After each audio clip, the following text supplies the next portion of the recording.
He didn't come to say thank you, he came because her blood got her marked for death. Isabella thought she was just saving a stranger at the hospital. Big mistake. Overnight, the donor list gets leaked, killers start climbing her stairs, and the man she saved, he's not some victim, he's Lorenzo Ricci, one of the most dangerous mafia bosses in Venice. And the craziest part? The blood bag she signed with "Don't Die" is exactly why he shows up at her door before the hitmen do. For Isabella Moretti, chronic poverty was a psychological burden that amplified the gravity of every choice. At 24, her dual employment in Venice was insufficient to preclude the ritual of counting coins for sustenance. Her days began with sanitation work at a private clinic near Santa Croce and concluded with altering costumes for an affluent clientele to whom luxury was disposable. The physical manifestation of her stress was a constant somatic ache, a counterpart to the persistent anxiety that a single financial misstep would precipitate a total collapse of her fragile stability. Her third-floor apartment in Canorio was a reflection of this precarity, with damp walls, rattling windows, and unreliable heating. The space was defined as home only by the presence of her father, Giorgio Moretti. A former artisan who serviced the clocks of Venice's elite, he was now partially blind from a stroke. His pride had become a self-destructive force, fueling his intense discomfort at the role reversal that had made his daughter their sole provider. Their dynamic was a tacit agreement of mutual pretense, his feigned acceptance and her feigned confidence. This fragile performance was their daily equilibrium. That particular Thursday, however, was already compromised by external stressors, withheld wages from the workshop and the pharmacist's refusal to provide her father's medication on credit. When Izzy returned to the clinic that evening for a forgotten item, she entered a scene of acute operational chaos. Paramedics moved a gurney with the calculated speed of professionals for whom seconds were critical. A nurse ran ahead, another called for plasma, and an escort of 3 men in dark suits shadowed the patient with a proximity that suggested a security detail, not concerned relatives. Izzy's response was instinctual self-preservation. She flattened herself against the wall as the gurney passed. Her first visual was of significant hemorrhage, which had saturated the patient's coverings. A ventilator concealed some of his face, but not the hard line of his jaw or the contusion forming at his temple. The patient appeared to be in his late 30s or early 40s. His build was powerful, and his attire, though torn, expensive. The profile of a man unaccustomed to being perceived as harmless. As the gurney moved past the phlebotomy room, his eyes opened. Izzy registered his gaze as a tangible event. Despite severe blood loss and evident pain, which should have produced disorientation, his cognitive function was clearly intact. His eyes conducted a rapid, cold survey of his environment. The corridor, the doorways, his escort, the medical staff, before locking onto her. The contact was momentary, but it was an assessment entirely devoid of helplessness. Then he was moved from view. He was wheeled through the double doors, followed by his entourage and the combined scent of antiseptic and gunpowder. Izzy remained static, her pulse accelerating in a classic threat response. A sharp voice from behind her, belonging to a nurse named Paula, broke her stupor. Paula, whose composure was usually absolute, exhibited clear signs of extreme stress as she accessed donor records. On her phone, she insisted, "We need an O-negative donor now. No, not tomorrow. Now." Izzy felt a visceral tightening in her stomach. Her own blood type was O-negative. She had registered 2 years prior, motivated by a neurologist's remark during her father's illness that blood shortages often determined a patient's outcome. The statement had left a lasting cognitive imprint. She had therefore enlisted, viewing the act as a way for a person of limited means to provide something of value. Paula concluded her call, her focus immediately finding Izzy. After a brief pause, the nurse approached her directly. She confirmed Izzy's donor status and O-negative type with rapid questions. When Izzy inquired about the patient's identity, Paula's voice lowered. "A man with the kind of enemies that make hospitals dangerous." She refused to elaborate further. Izzy hesitated, verbalizing her fatigue and lack of nourishment since 6 o'clock that morning as a potential disqualifier. "What if they don't clear me?" Paula fixed her with a direct gaze. "He may die before I find someone else." Objectively, the patient's identity or status was irrelevant. Massive exsanguination is the ultimate biological equalizer, affecting the wealthy and poor alike. Yet a powerful internal resistance manifested within Izzy. This was not a desire for the man's death, but a conditioned response born from years of observing how individuals of his apparent class moved through the world, treating others as instrumental to their own lives. Her resistance was rooted in the instinct of powerless, that men who command fear rarely foster peace. The deciding psychological trigger, however, was the intrusive memory of her father in the stroke ward, waiting 3 agonizing hours for a necessary transfusion, recalling her desperate prayers for a simple bag of blood as if for a holy relic eradicated her capacity for selfishness. "Fine," she stated quietly. "Tell me what to do." 10 minutes later, she was in the donor chair, a form she barely registered in her hands. A nurse noted her weight with a frown before glancing toward the suited man observing from the hall, who offered no verbal communication. His presence was sufficient. The nurse proceeded to prepare the needle. Izzy had a long-standing phobia of needles, but the tense, artificial silence of the room was a far greater source of anxiety. It felt as though everyone was complicit in a pretense of normalcy. "Has he got family?" she asked, primarily as a verbal distraction. "I wouldn't ask questions," the nurse warned. Izzy processed this. "So he's powerful." The nurse's silence was a confirmation. The tourniquet was applied to Izzy's arm. She made a fist as instructed. As the needle entered, she winced and looked away, watching her blood flow through the tube. The act of observing one's own life force being drained was deeply unsettling, triggering a heightened awareness of her own fragile existence. A marginal increase in the volume taken would mean the end of all her stressors, the debt, the labor, the pretense, leaving only absence. Her thoughts returned to the patient's violent, commanding eyes. Such a man seemed incompatible with endings. He seemed one who would expect mortality itself to obey his will. "Is he conscious?" she asked. "On and off."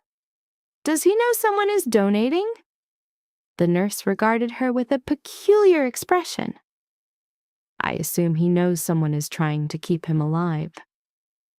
Izzy's gaze fell to the blank label on the tray. On an impulse she did not analyze, she took a pen and wrote 2 words in slanted Italian in the corner. "Non morir."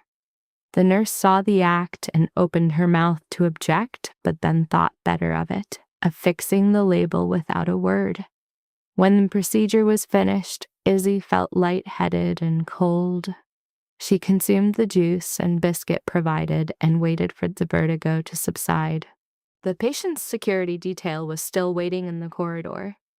One of the men took the blood bag from the nurse with a reverence that was almost ceremonial before heading toward the trauma room.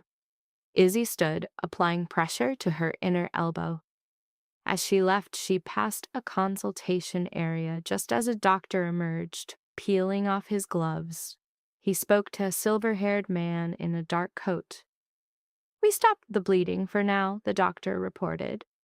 "But if there's another complication—" The older man interrupted him. "There won't be." The doctor appeared exhausted. "That is not how medicine works." The man turned slightly, revealing a profile as severe and elegant as sculpted stone. He was not the patient. He projected the aura of an advisor or lawyer, someone whose identity had been shaped by decades of proximity to power. His gaze performed a quick, dispassionate assessment of Izzy before returning to the doctor. "Tonight," he stated, "medicine will work." The physician's expression tightened, but he remained silent. Izzy departed before she could be detained, driven by a deep-seated need to be unobserved in that place. The cold night air was a shock against her skin. Venice had fallen quiet, the streets barren, and the canal water black beneath the lamps. She pulled her scarf tighter, an act of minor defense, and began the walk home.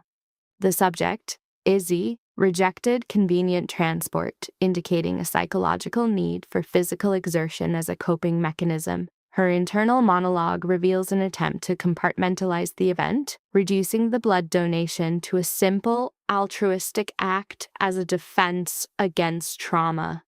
Arriving at her residence after 1 a.m, she was met by her father, Giorgio, who noted her tardiness and the clinical scent she carried.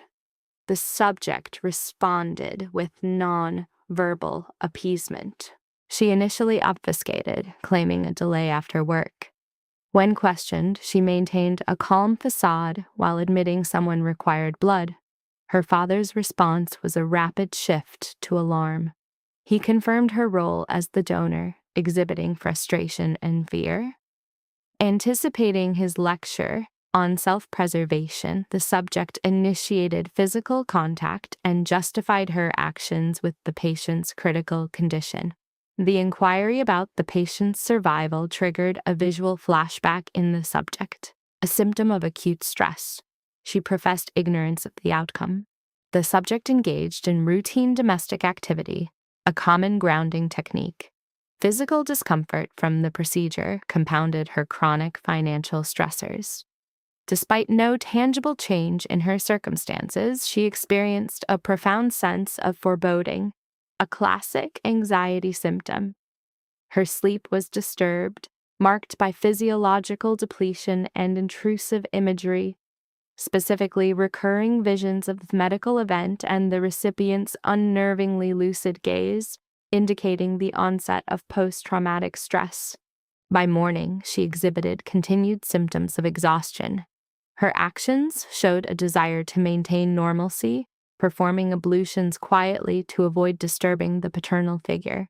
Her thought process illustrates a pattern of magical thinking, relying on a series of low-probability outcomes to manage severe financial distress.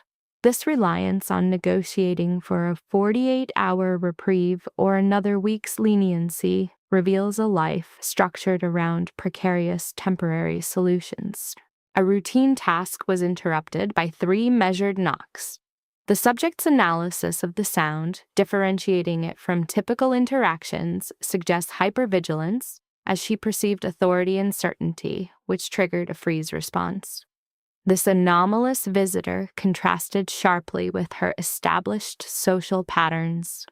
The sound roused her father, whose physical pain often confined him to his chair for sleep. Her father vocalized an inquiry, his voice rough from sleep. The subject's verbal response was accompanied by self-perceived vocal strangeness, a sign of anxiety. The stimulus repeated. As she moved to the door, she noted a tactile anomaly with the lock. Investigation revealed the mechanism had been replaced, an unauthorized alteration to her private space that constituted a significant violation of boundaries and heightened her alarm. A somatic chill, a physiological fear response, preceded her opening the door. She observed a male figure whose attire suggested haste. His physical presentation was notable: pallor consistent with significant blood loss, facial contusions, and a laceration. The subject experienced immediate recognition. not through hearsay, but from the direct traumatic memory of the donation. His eyes were the primary identifier, steady, alert, and indicative of a dominant personality. A second male, an auxiliary figure, stood nearby, his hypervigilance suggesting a security role. The subject displayed a protective stance, gripping the door while demanding identification. The primary male paused before revealing his name, Lorenzo Ricci. This name acted as a potent psychological trigger, activating associations with danger and societal power. His legitimate businesses were understood to mask a threatening influence. His unofficial persona was linked to extra-legal resolutions. The subject's primary source of terror, however, was the temporal proximity of his appearance, less than 12 hours post-transfusion. Her whispered prohibition was met with an agreement that lacked remorse. When her father called her name, Lorenzo's focus shifted to the older man. His facial expression was noted as sharp, devoid of typical emotional responses like pity. Lorenzo then requested entry, which the subject denied with a rapid, sharp refusal. He accepted this rejection without surprise and disclosed a security breach at the medical facility, stating her personal information had been sold. The subject experienced cognitive delay before the full implication registered. Lorenzo calmly detailed the compromised data, his placid demeanor amplifying the severity of the threat he outlined. The subject entered a state of denial. The secondary male, Matteo Santoro, contradicted her denial, his speech patterns indicating a higher socioeconomic background. He produced documentary evidence, a donor registry printout. Visual confirmation of her private data caused a visceral reaction in the subject. Upon inquiry, Matteo identified his security function. A microexpression approaching a smile appeared before he was corrected. Lorenzo exhibited a nonverbal cue of physical pain, revealing a concealed vulnerability. The subject correctly inferred his injury was significant and questioned the altered lock. Lorenzo admitted responsibility, explaining he used deception, manipulating a locksmith at 6 a.m. by feigning a domestic dispute. This admission triggered a brief but intense anger response in the subject, overriding her fear. Lorenzo acknowledged his lack of right but justified his actions with temporal pressure. At this point, the subject's father rose, demanding identification. Lorenzo made a non-threatening gesture before identifying himself to the father. He framed the situation succinctly. The subject saved him and is now endangered as a result. This induced an immediate fear response in Giorgio. The subject then registered an auditory threat. Multiple individuals ascending the stairs. Matteo confirmed the threat, assessing 3 or 4 hostiles. The subject experienced a physiological stress response as Lorenzo demanded an immediate decision. The approaching sounds escalated the tension. Lorenzo presented 3 potential outcomes: her abduction, her father's abduction for leverage, or their murder as a statement. He deliberately withheld speculating in the most probable outcome to maximize psychological impact. The subject's cognitive functions were overwhelmed. She grappled with the paradox of his claim versus the stark reality of his physical state, forcing a reevaluation of the threat's legitimacy. The subject exhibited extreme pallor, with significant shadowing beneath the orbits. His posture was guarded, one hand held near his torso, suggesting physical stabilization took precedence over ease. He had not employed a standard show of force, 10 armed men and a vehicle convoy. His arrival with a single operative and a fresh dressing below his collar was a far more potent psychological threat. This atypical approach conveyed a personal investment in the crisis that signaled a higher degree of danger than overt intimidation.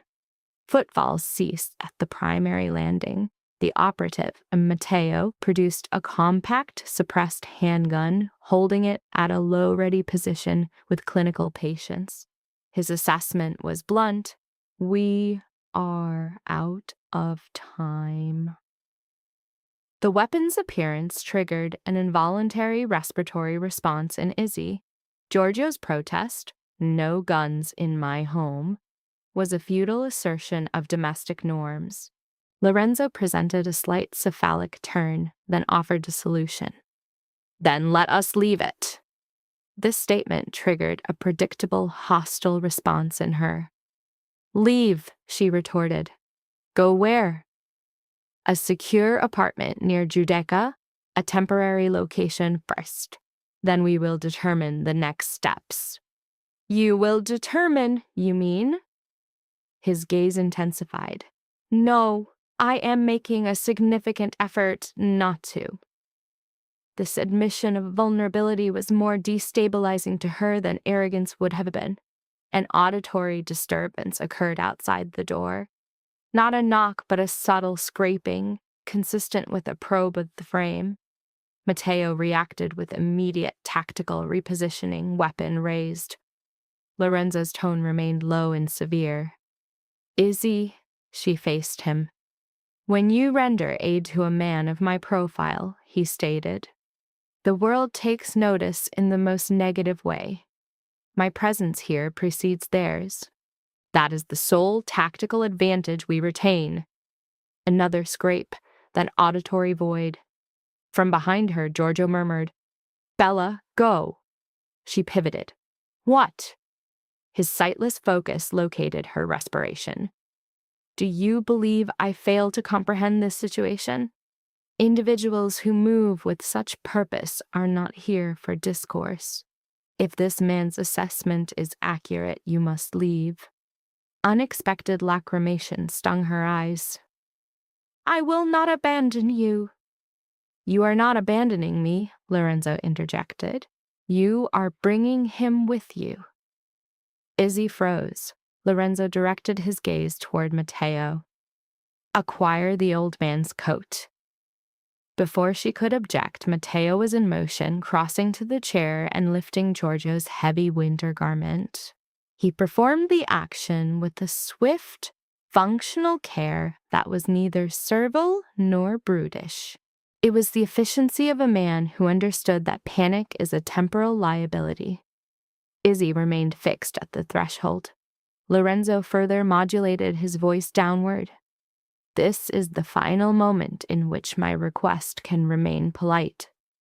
Another sound emanated from outside, this one unambiguous, the soft metallic engagement of a tool against the new lock. Her fear finally eclipsed her anger. She retreated.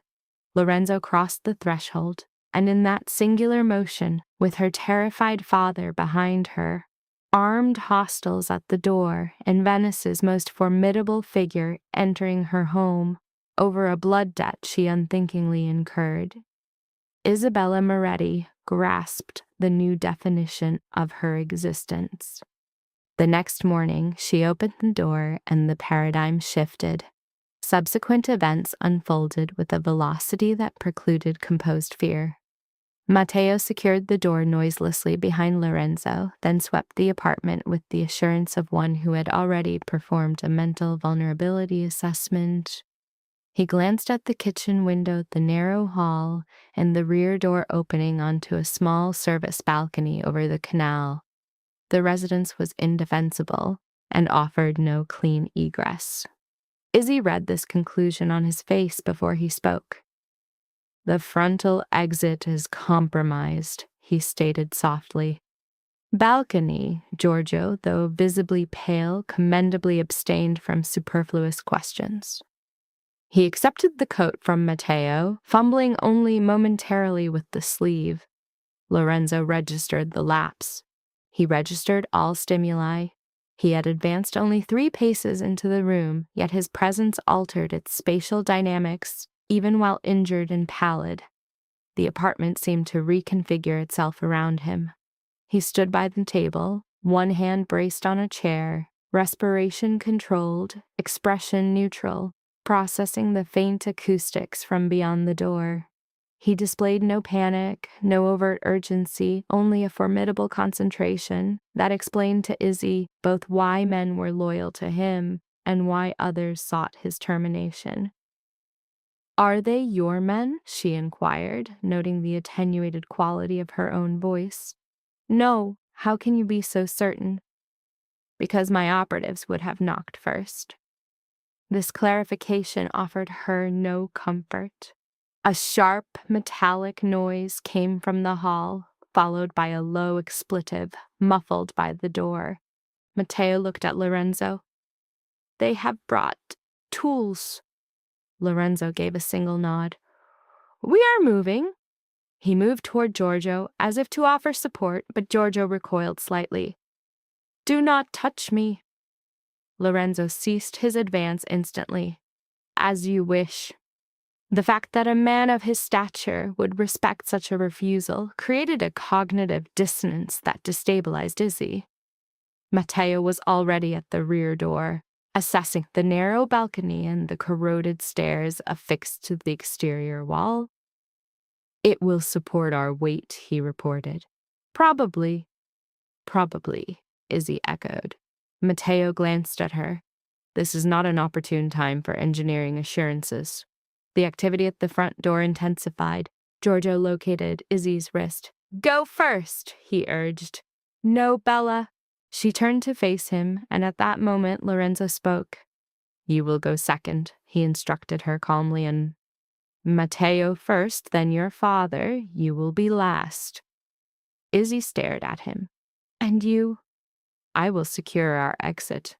You are barely able to stand." His gaze locked with hers, and for the first time, its intensity was sufficient to silence her. "I am able to stand for a sufficient duration." The front lock failed with a percussive crack that eradicated her final resistance. Matteo opened the balcony door. A rush of cold air from the canal, sharp and biting, entered the room. He stepped out, tested the iron stair, then looked back, offering a hand to Giorgio. The old man, who abhorred assistance, did not protest this time. Matteo guided him to the stair with unexpected patience, a gloved hand secured beneath his elbow. Izzy followed, her heart rate accelerating against her ribs. Below, the canal appeared black and constrictively narrow. A boat bobbed near the opposite wall. Clotheslines stretched between the windows above, abandoned textiles stirring in the breeze. In any other context, the scene would be mundane. That morning, it appeared to be a space where individuals ceased to exist. The apartment door was breached behind them. A voice shouted inside. Lorenzo stepped onto the balcony, closed the door, and engaged the external bolt with his uninjured hand. The bolt was a temporary measure, but that was its sole function. He descended the stairs after her, his pace slower than Matteo's, but equally controlled. One hand on the rail, the other pressed to his wound. At the base of the building, where the canal widened to permit docking, a small delivery boat was waiting. It was old, white, unmarked, and functionally nondescript, the type used for restaurant provisions or hotel laundry. A man in a knit cap sat at the helm, smoking with the placid demeanor of someone accustomed to crises. He glanced once at Lorenzo. "You appear deceased." "Not yet," Lorenzo answered. The boatman gestured toward Giorgio. "That one comes as well. Then embark." Matteo assisted Giorgio into the covered rear section first. Izzy entered after him, her knees unsteady, a bag held tightly to her chest. Lorenzo boarded last, and as he did, Izzy observed the brief clenching of his jaw, the transient loss of facial coloration. It was a micro-expression, easily missed, but she did not miss it. He was functioning purely on disciplined self-control. The boat departed just as voices emerged in the alley above. Izzy lowered her head reflexively, though the canvas covering provided adequate concealment. The engine maintained a low, steady rhythm, propelling them through the canal with the unremarkable pace of a tradesman. Matteo remained at the opening, observing their wake, weapon concealed but accessible. Giorgio sat rigidly on the bench, one hand on his cane, the other clenched. Izzy's gaze fell upon Lorenzo across the confined space. He had taken the opposing bench, his back against the wood, as if the minimal support was a concession. At this proximity, his condition appeared more severe. His pallor was stark, his control absolute. His throat was damp with perspiration. A small stain was expanding on his shirt where the underlying bandage had begun to fail. He registered her scrutiny. "State it," he said. She blinked. "What?" "The observation you have been suppressing since my arrival." Her fear transmuted into anger, a more stabilizing emotion. "Fine. You possess no right to enter my life, to terrify my father, alter my locks, and extract us from our home as if we were fugitives." "No," he stated with equipoise. "I possessed an obligation." "To whom?" "To the woman who prevented my death on a hospital floor." Izzy's mouth tightened. "That was not a personal transaction. I donated blood to an anonymous recipient." His gaze remained fixed on her. "I am aware." "Then cease framing this as if I am part of some debt structure in your world." "I am also aware of that." Her frustration was so acute she nearly laughed. "Are you? Because this presents as a textbook case of your world imposing itself upon mine." Before Lorenzo could respond, Giorgio spoke from her side. "Who are these men?" Lorenzo turned to him with the same disquieting composure. "I do not know yet." Matteo answered from the front without turning, "Which means he has sufficient data to be concerned." Isabella observed the exchange, her anxiety noted. "That's not reassuring." The statement was dismissed by Matteo. "It isn't meant to be." Lorenzo's focus remained on Giorgio, outlining the clinical reality of the threat. The hospital assault was targeted, a probe to confirm his survival, leading directly to the donor records. The subject's disbelief was typical civilian naivete. "Hospitals keep names that loose?" Lorenzo corrected her. "Records exist, and records are commodities." When questioned on the motive, he defined his operational paradigm. All assets, human or otherwise, are exploitable. This provoked a predictable protective response from the father, Giorgio. Lorenzo's calm reframing of the situation, "That is exactly why we are on this boat," served to reassert control. The assertion produced a temporary paralysis in the group. As the vessel navigated the canals, the subject, Isabella, exhibited signs of hypervigilance, anticipating further violence that did not manifest. The mundane activity of the city proceeded, oblivious to her traumatic displacement. This external normalcy often exacerbates a victim's sense of psychological isolation. Her personal crisis was irrelevant to the surrounding world. After 20 minutes, the boat arrived at a derelict-appearing structure on Udica, a location chosen for its anonymity. The building's exterior suggested neglect.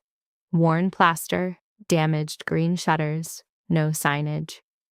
Matteo performed a standard security sweep before ushering the subjects inside. The interior was a poorly repurposed warehouse, left in a state of arrested decay. The designated apartment, however, was sterile and functional, deliberately devoid of personal effects.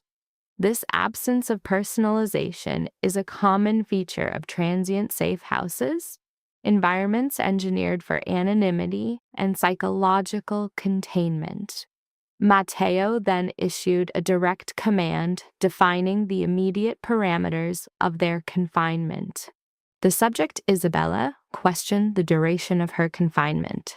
The response was contingent on the nature of the threat, a warning, an abduction, or a larger strategic maneuver. Lorenzo displayed physiological signs of distress, which he attempted to conceal, a typical assertion of dominance despite physical compromise.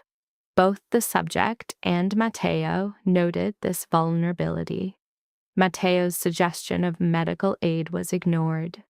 Lorenzo instead addressed Giorgio, offering conditional comforts while demanding compliance for medication. Giorgio's refusal was a futile act of defiance. Matteo's reply served as a clinical reminder of their diminished autonomy. Try not to make them impossible. Giorgio, assessing his tactical position, ceased his protest and issued a protective order to Isabella. Once he had retreated, the subject directly challenged Lorenzo for an unvarnished account. A fleeting, humorless smile from Lorenzo indicated his assessment of her gambit. His claim, that was the truth, was correctly identified by the subject as a curated narrative designed to ensure compliance. Matteo's suppressed reaction confirmed this, earning him a non-verbal rebuke from Lorenzo, who then produced a document to control the next phase of the interaction. The document was the donor list, supplemented with surveillance data, images, logs, and annotations. Lorenzo presented the facts with clinical detachment. An internal hospital source had sold 3 names. Hers was one of them. The subject stared. 3. The other 2 were tactical decoys, selected to gauge the enemy's primary vector of attack. They selected hers. The subject reported a somatic response consistent with fear. Her query as to the reason was met with a deliberate pause before Lorenzo revealed the catalyst. Because they learned I asked who donated. This information appeared to cause her greater distress than the direct threat, shifting her focus to his personal interest in her. You asked? Yes. Her follow-up question, why, elicited a subtle shift in Lorenzo's demeanor. He disclosed the reason. The nurse had reported an inscription on the blood bag.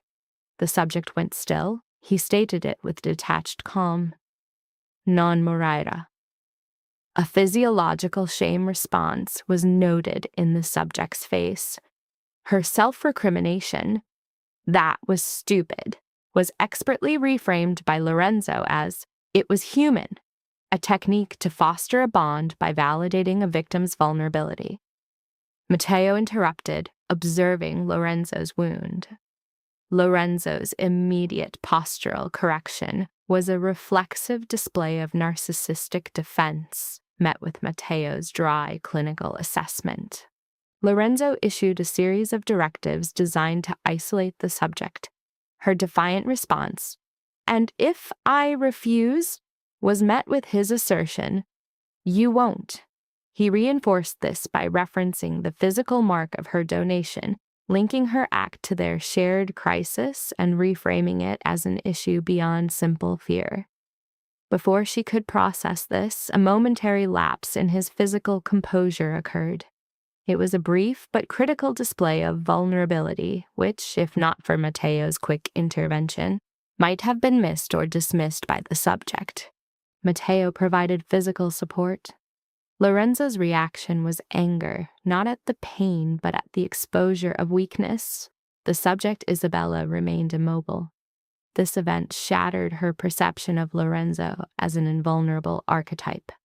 The realization of his mortality, and that he had bled for her, was a more profound psychological disruptor than any overt threat. Her fear metastasized from simple terror into a complex emotional state, a precursor to traumatic bonding. Over the next hour, the occupants engaged in coping behaviors. Matteo conducted secure communications, while Giorgio assumed a symbolic, defensive posture. Isabella engaged in a displacement activity at the kitchen counter. Lorenzo reemerged, his physical strain still apparent. The subject voiced concern for his well-being, suggesting a hospital, a classic indicator of empathetic transference toward a captor. He countered this by pathologizing the medical system itself. The hospital is why we are here. Her logical retort was met with his own conclusion. It makes the doctors less trustworthy. This reinforced his position as the sole, reliable authority. He then sat, a concession to his physical state. The subject interpreted his action of sitting not as intimacy, but as a cessation of posturing. Matteo then signaled a shift in strategy. A less redacted briefing was now necessary. Isabella affirmed her readiness for this, stating her resistance to further manipulation. Lorenzo's subsequent gaze was one of weary focus, a calculated presentation of the burdens of command, often more effective for control than overt aggression. He then commenced his narrative. 3 nights prior, a refrigerated transport belonging to his company vanished. The truck's manifest listed legitimate medical equipment. The subject correctly intuited a discrepancy. In response, Matteo produced a file containing shipping records and surveillance photos. Lorenzo explained his initial assessment was simple theft, a routine operational loss. However, further analysis revealed a more complex scheme.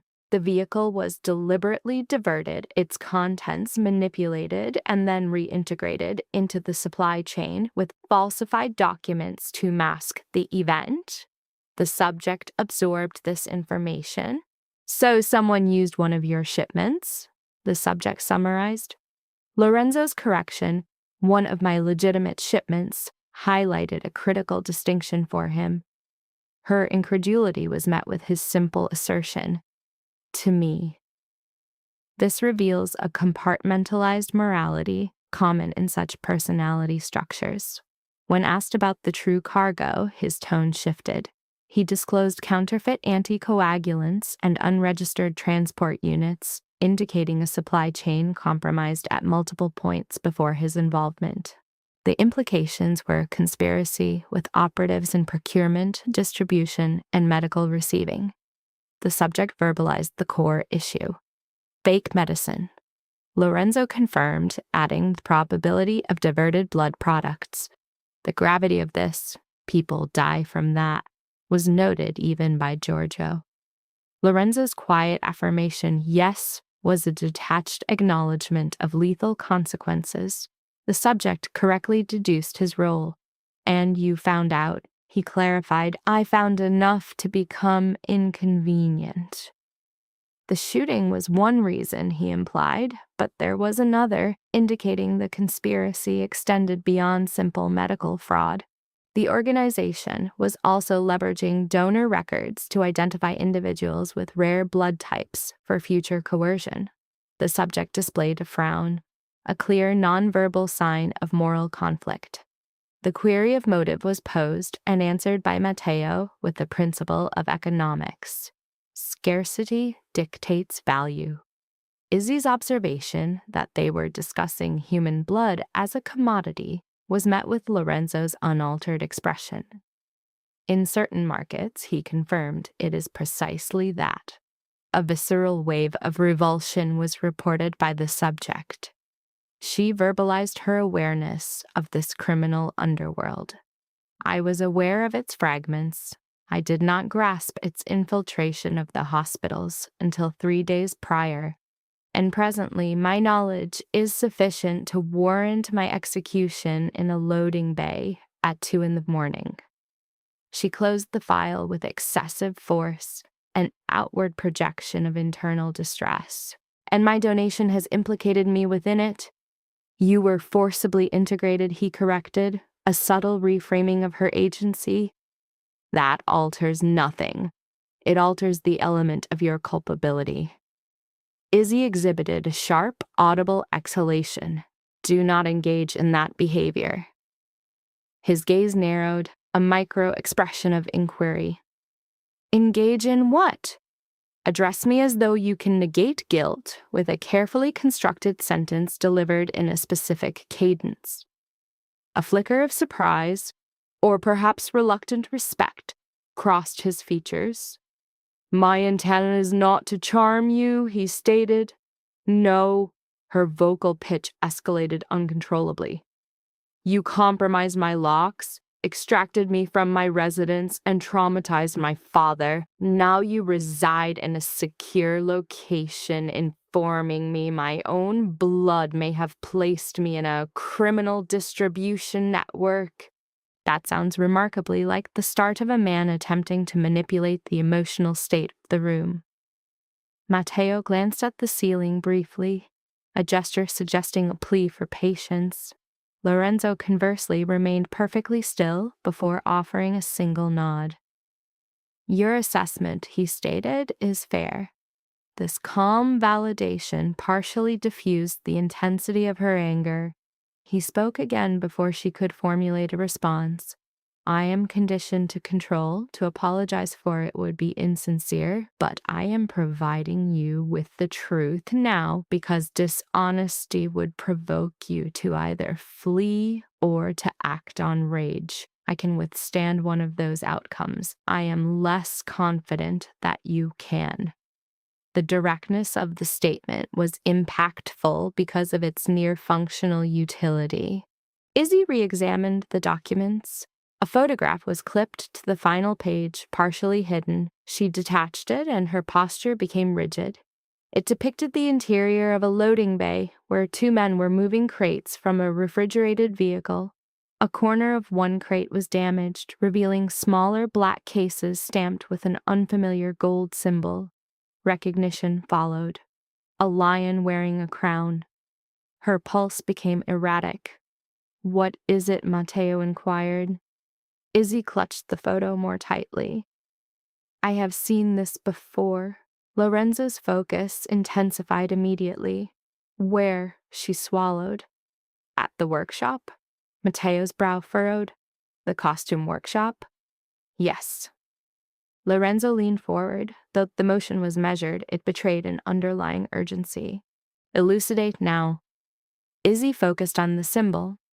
One of Bellini's private clientele utilizes custom-made trunks bearing this crest. Not for dresses, which arrive in garment bags, but for masks, jewelry, and items deemed too sensitive for staff handling. A single service company always delivers the trunks. Black vans, professional drivers, high-security locks.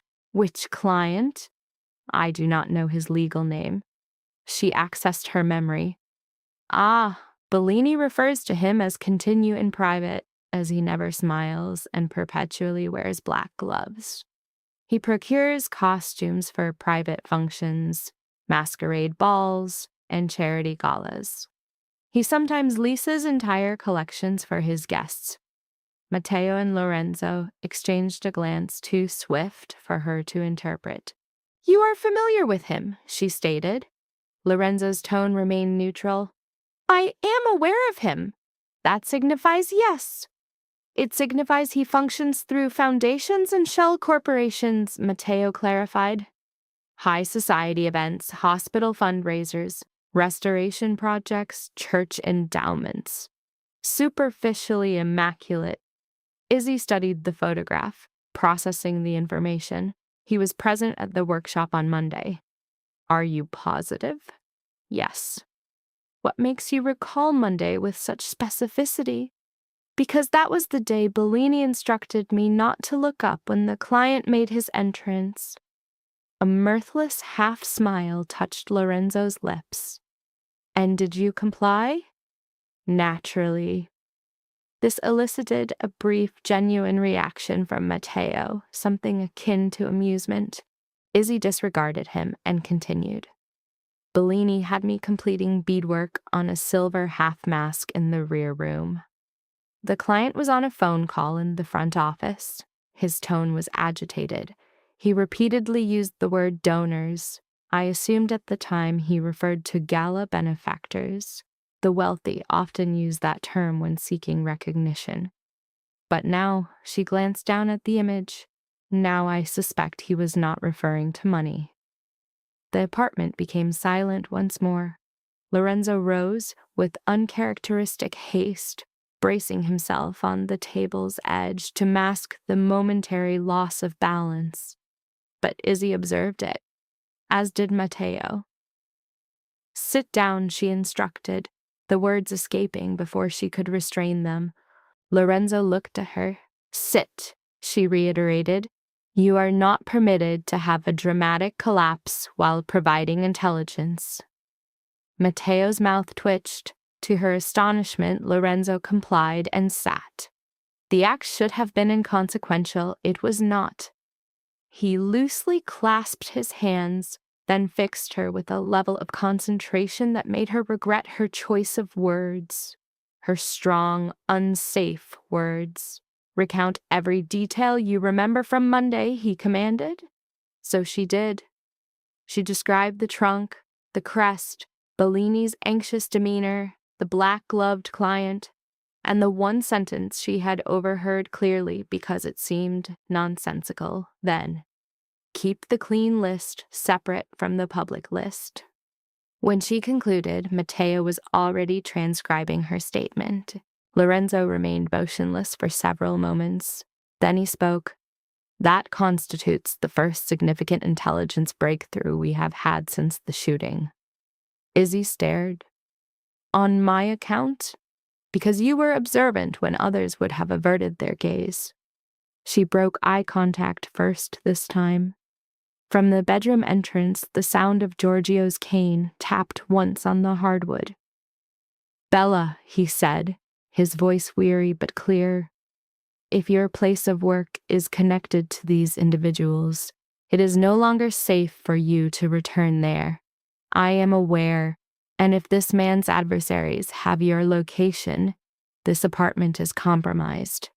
She knew this as well. Hearing it vocalized amplified the threat. Lorenzo stood more cautiously this time. "You will not return there by yourself?" "That is phrased like another directive." "It is." She prepared to voice her objection. Then Matteo's secure phone vibrated. All three of them froze. He viewed the screen, accepted the call, listened for 10 seconds, and then met Lorenzo's eyes. "The nurse from the donor room has vanished." He stated she departed the hospital 30 minutes after the transfusion. She never arrived home. Izzy felt the blood recede from her face. "Nurse Marja," she whispered. Matteo gave a single nod. Lorenzo closed his eyes for a brief second, then reopened them.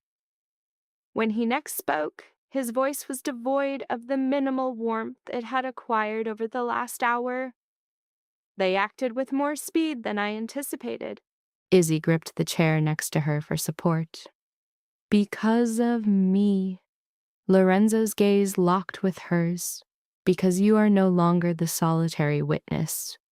And in that instant, whatever this situation had been, an extraction, a warning, a transaction between a poor woman and a dying man, it transformed into something else. A conflict with a distinct trail. And she was now on it. Izzy had not understood until that moment how intensely she had wished for Nurse Marja's irrelevance. A tired professional with capable hands. A woman performing her duties at the wrong location at the wrong time. This was the narrative Izzy had constructed because the alternative was more grotesque. The alternative implied Marja had observed something, or aided someone, or merely existed too near the truth and was now eliminated. "What is the meaning of gone?" Izzy demanded. Matteo terminated the call, returning the phone to his pocket. Her shift concluded at 7. She officially signed out. Surveillance footage confirms her departure via the staff exit. Beyond that point, nothing. "Nothing," Giorgio echoed from the doorway. "Individuals do not simply become nothing." "In cities such as this, they do," Lorenzo remarked quietly. Izzy detested his delivery, not callous, but like a man who had seen it occur too frequently to feign otherwise. Then we locate her. Matteo looked at her. That is the objective. No, she retorted. Not your objective. Mine. You persistently frame this as being about donor files and supply lines and witnesses. But you speak as if the only individuals with agency in this room are you two. That is because we are the individuals trained for this situation. And I am the one familiar with the workshop, she countered. I am the one who first identified the crest. I am the one who overheard the client use the word donors. And if Marcia disappeared due to what she witnessed the night I made my donation, then I will not remain here while you both determine which aspects of my own life I am permitted to engage with. A silence ensued. Matteo glanced toward Lorenzo. Lorenzo maintained his focus on her. He did not elevate his voice. He seldom appeared to need to. You wish to contribute? He asked. Yes.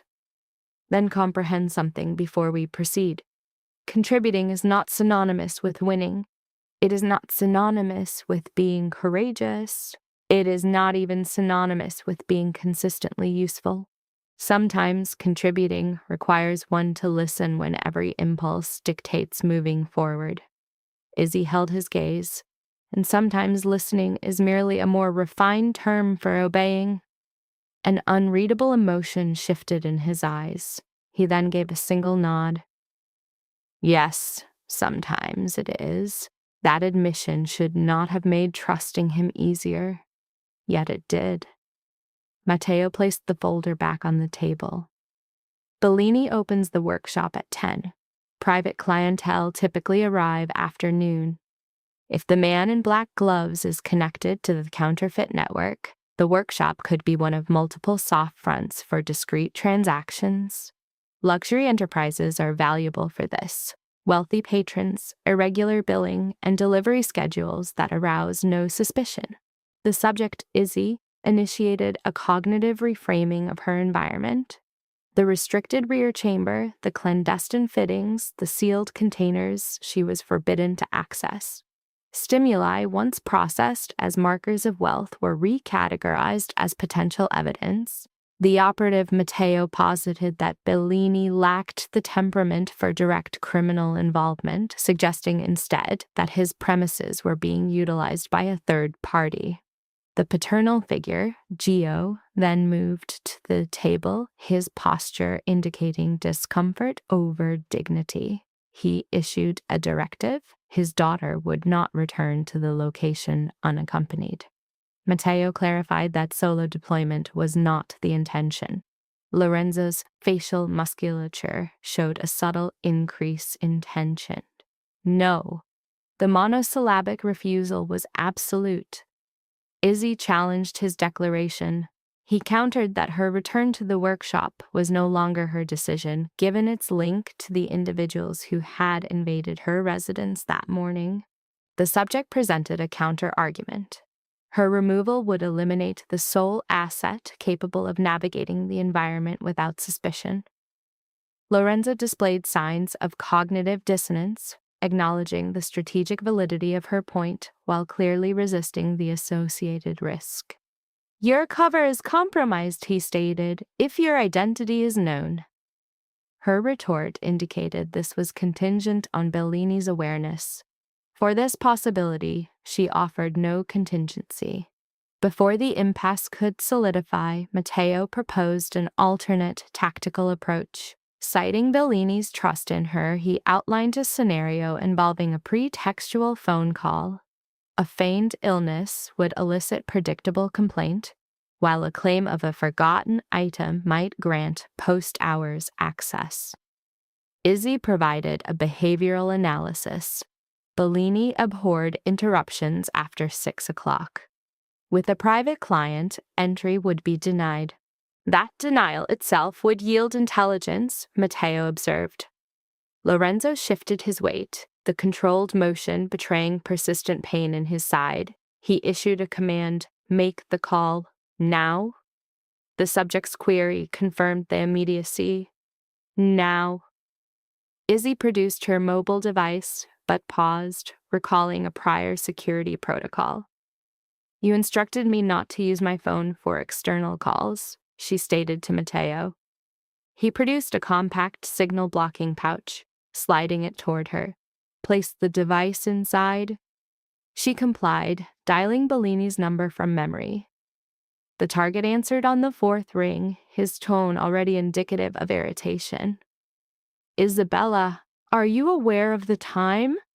It is nearly 10 exactly, which means you are late.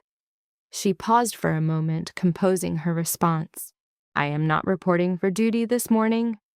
A period of stunned silence followed the declaration. Bellini then repeated, You are not what? I am unwell. You were in perfect health at our last encounter. My condition has changed. You can be ill on your own time, Isabella. The Lombardi order is pending. I was at a medical facility last night donating blood. Her interjection was timed to cut him off, her vocal tone modulated with enough fatigue to mask the deception. They summoned me for an emergency. The walk home nearly induced syncope. This information captured his attention, not with concern, but with pragmatic alarm. You gave blood without consulting me. Are you insane?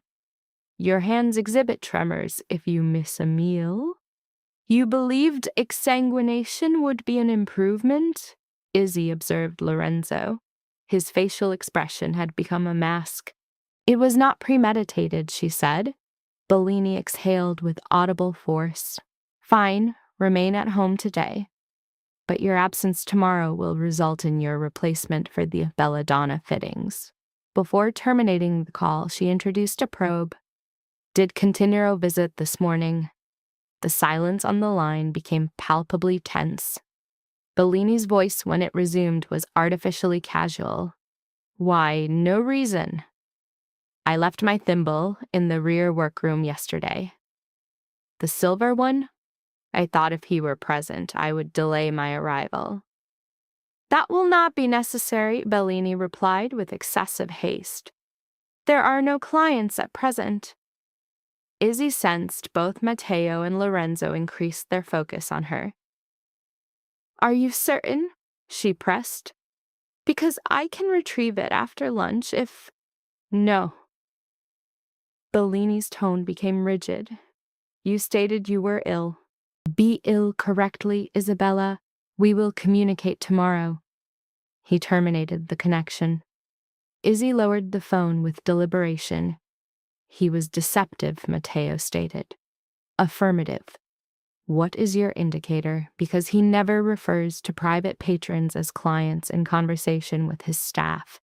He designates them monsters, vultures, parasites, lunatics, based on his mood. His sudden use of the term no clients indicates careful word selection due to the presence of a third party. Lorenzo's eyes narrowed. And your query about the individual Continuo triggered a protective response. Fearful, Matteo corrected. Izzy directed her gaze at him. The two states are not always synonymous. No, Lorenzo stated, but in this context, the distinction is negligible. He retrieved the folder, displaying the photo of the crowned lion crest next to a blank page. He then issued directives to Matteo without breaking his focus on the image.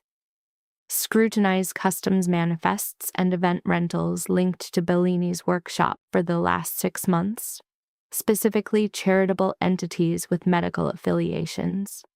If our target uses masked functions for cover, he will have patterns in his routes and vendors. Matteo was already moving to the secure communication device. Izzy also rose. What is my role? Lorenzo met her gaze. You are to remain observable. The directive provoked an adverse reaction in her. That sounds functionally identical to doing nothing. It means if Bellini contacts you, you respond.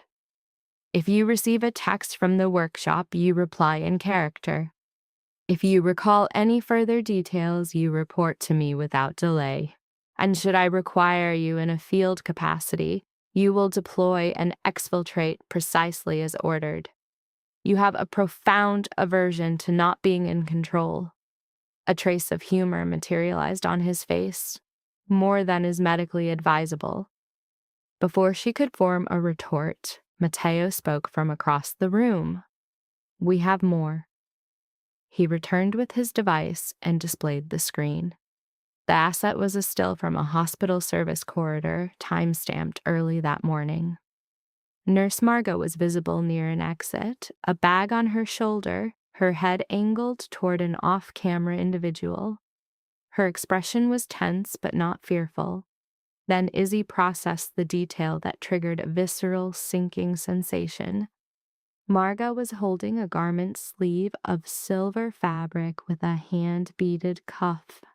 Bellini's design. No, Izzy vocalized in a low tone. Matteo shifted his gaze from the display to her. You identify it. That piece is from the Belladonna collection. I completed that cuff yesterday. Her voice lost its resonance. This indicates a meeting with someone from the workshop? Or she met a workshop affiliate, Lorenzo corrected. Izzy remained fixed on the image. What is Marga's purpose in possessing that? Gio provided an unforeseen analysis because it was given to her. The group turned toward him. The old man gestured slightly. You people of means perceive everything in complex chains. Sometimes the mechanism is simple, a gift, a signal, a non-verbal directive for where to proceed.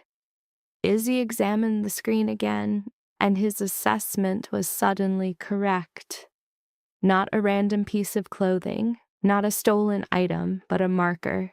She was being guided, she vocalized. Lorenzo's attention intensified. To where? Her cognition accelerated, now driven by memory instead of fear. She visualized racks of incomplete costumes, specialized appointments, delivery manifests. Bellini complaining about a private showing being moved to an off-site venue for clients demanding candlelight secrecy and a private dock. The San Petro warehouse, she announced. Matteo looked up. What?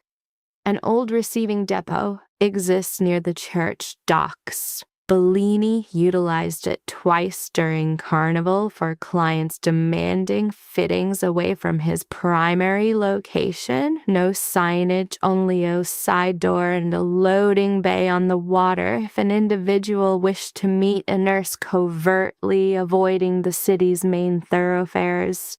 They would use a location associated with costume transit, Matteo concluded. Lorenzo rose with such speed the chair scraped against the floor. This time the pain was severe enough to be visible. His hand moved to his side as his composure momentarily fractured. Then the mask was back in place. Izzy moved toward him, a reflexive action. You cannot go anywhere in your condition. His gaze locked with hers. And yet I must. No. The word emerged with more force than she intended, more personal as well. His expression altered for a fraction of a second. It was not softness. It was recognition. Then Matteo stated quietly, if she is correct, Marga might still be viable. This statement terminated the debate before it began. Lorenzo reached for his coat. Then we deploy immediately. Izzy was already retrieving her own. He noted the movement and stated, You are not participating. She met his gaze directly. Attempt to prevent me. For the first time since their encounter, Lorenzo Reiki appeared less like a commander issuing an edict and more like a man confronting an undesirable truth. The subject who had provided the blood transfusion was not psychologically constituted to remain a passive observer. This fact would introduce significant complications. The dispute lasted less than 1 minute, as there was insufficient time for a structured argument. You are not coming, Lorenzo repeated, already acquiring the weapon Mateo had placed on the sideboard. Izzy secured her coat. Then incapacitate me now to save us both the time. Mateo made a subvocal comment that registered as admiration. Lorenzo pivoted slowly to face her. You believe obstinacy is a viable strategy. No, she replied. I believe memory is.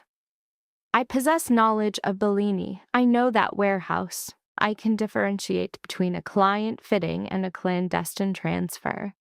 And at present, you are both proceeding into a trap constructed with elements I can identify more rapidly than you can. He appeared poised to refuse once more. Then Guillaume spoke from his chair. Take her. All three operatives turned. The old man raised his chin, his sightless eyes aimed near Lorenzo's position. I do not like you. I may never like you, but if my daughter remains here while her mind is elsewhere, I will be forced to observe her respirations as if she were a caged animal. It is better she is deployed where she has utility than contained where she will only fixate on worst-case scenarios. That is not a reassuringly paternal sentiment, Mateo observed. It is pragmatic, Gio answered. Lorenzo held Izzy's gaze a moment longer, then gave a single sharp nod. You maintain a position between me and Mateo. If either of us commands you to move, you comply. If I say down, you do not debate. If Mateo says run, you do not hesitate. Izzy's hand moved toward the kitchen drawer where Giorgio kept an old paring knife. Mateo observed the action and sighed. I would advise against that. She looked at him. Why? Because if this operation goes poorly, that knife will only serve to compound my feelings of guilt. Before she could reply, the secure phone signaled an incoming call. Following a brief, low-toned exchange, Mateo terminated the communication and directed his gaze at Lorenzo. Reva's arrival is projected in 10 minutes. Izzy inquired as to Reva's identity. A physician, Lorenzo stated, and one of a very small cohort I deem trustworthy under conditions of visibility. Consistent with the projection, Dr. Reva appeared in under 10 minutes. A subject in her mid-40s with a pragmatic demeanor, her dark hair was secured, carrying a medical bag, and showing no discernible reaction to the scene. A subject exhibiting fear, a blind elderly male, a wounded syndicate leader, and a security operative within a derelict apartment on Udeca.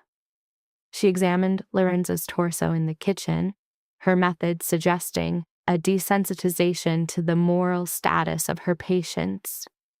The sutures have been compromised, she declared without inflection. I am aware.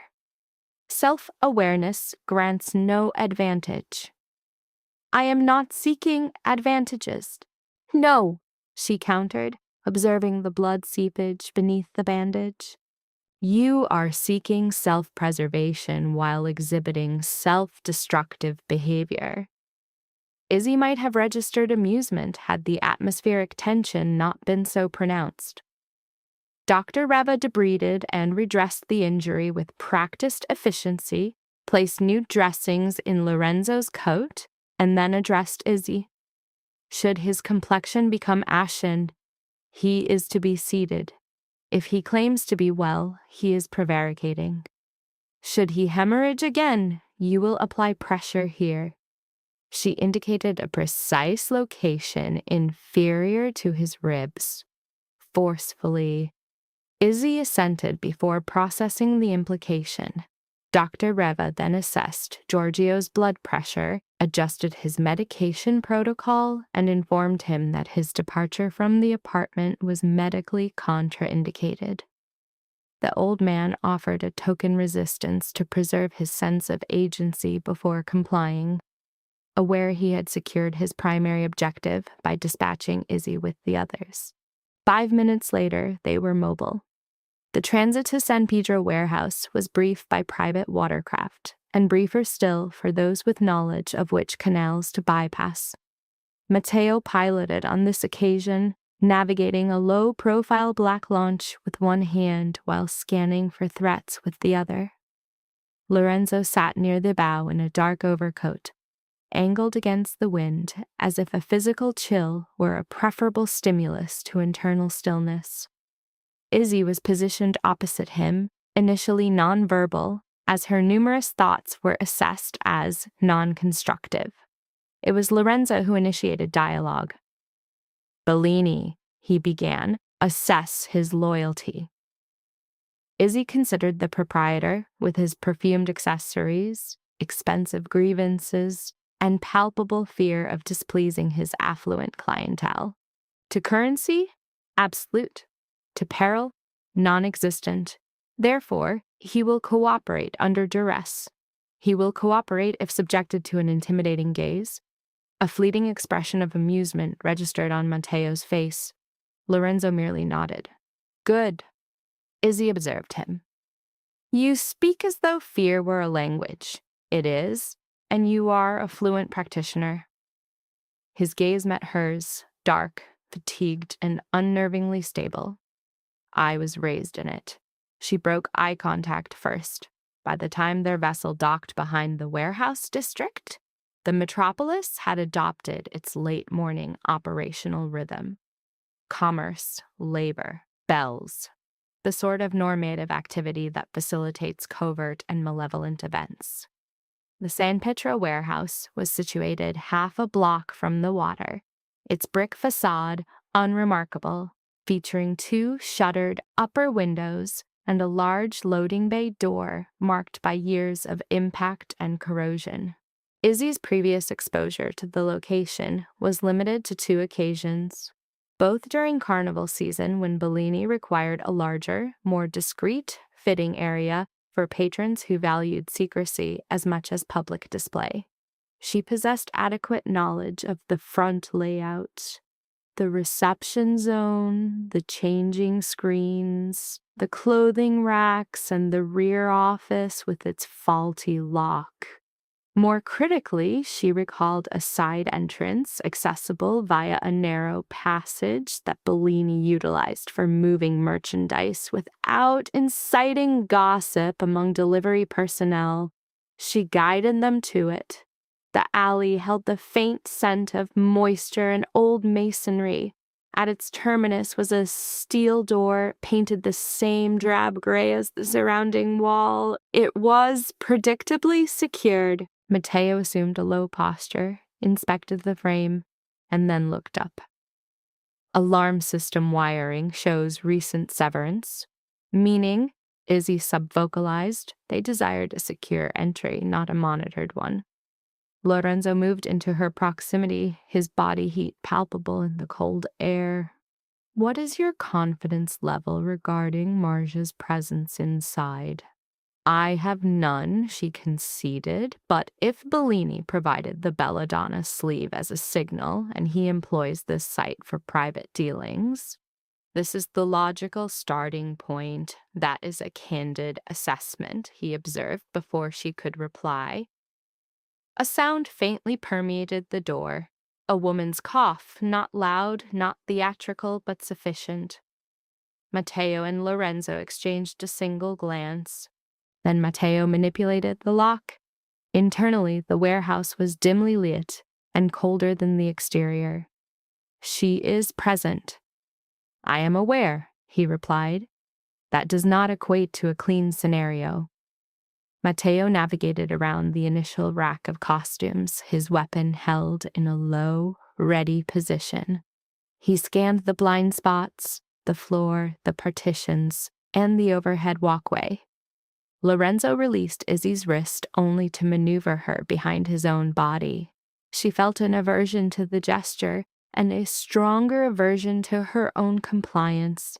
In the warehouse's center, partially obscured by 3 mobile mirrors, they located Nurse Marja restrained to a chair. Her mouth was unobstructed, but her wrists were bound and one side of her face showed contusions. The silver belladonna sleeve rested on the floor by her feet, like a fallen standard. Her eyes dilated upon recognizing Izzy. "You should not have come," she whispered. "That," stated a voice from the shadows past the racks, "is the first rational statement made today." Bellini emerged into the light first, and for a disorienting moment, Izzy almost felt relief. Then she observed his face. He was in a state of terror. Not guilt, not defensiveness. Terror. His expensive scarf was gone. His shirt was open at the collar. One hand exhibited a tremor so severe he had to restrain it with the other. Behind him, materializing more slowly, was a tall man in a black overcoat and dark gloves. Continuo, only now he was unmasked. He was older than Izzy's projection, perhaps in his late 40s, with distinguished silvering at his temples and the polished confidence of a man accustomed to rooms where his philanthropic contributions, titles, and carefully managed public persona were common knowledge. She had seen his image once, in a press clipping Bellini kept because the man had financed a church restoration on Murano. Adriano Vieri. The recognition must have registered on her face as his lips formed a slight curve. "Miss Moretti," he said, "how unfortunate that intelligence and poverty so often manifest in the same individual. It complicates survival." Bellini emitted a small, fractured sound. "I instructed them not to bring her here." Vieri did not even look at him. "You instructed them on many things." "That is why your utility has an expiration date." Matteo's weapon was now fully raised, but it was insufficient, as two additional men materialized on the upper catwalk, both armed and holding a superior angle. A trap. Izzy processed the tactical reality before it was verbalized. Lorenzo, however, remained impassive. "You have developed a flair for the dramatic, Adriano." Vieri smiled. "And you have developed a sentimentality, Enzo." The name resonated differently from another man's mouth. Enzo. So this was the identity Lorenzo Ricci assumed among those who knew him intimately enough to use it, or detested him enough to weaponize it. Vieri gestured casually toward Marcia. "Your nurse observed too much. Your donor recalled inconvenient details. And now we are all here, squandering a beautiful day in a clothing storage facility. You misappropriated hospital supply chains," Lorenzo stated. Vieri offered a minute shrug.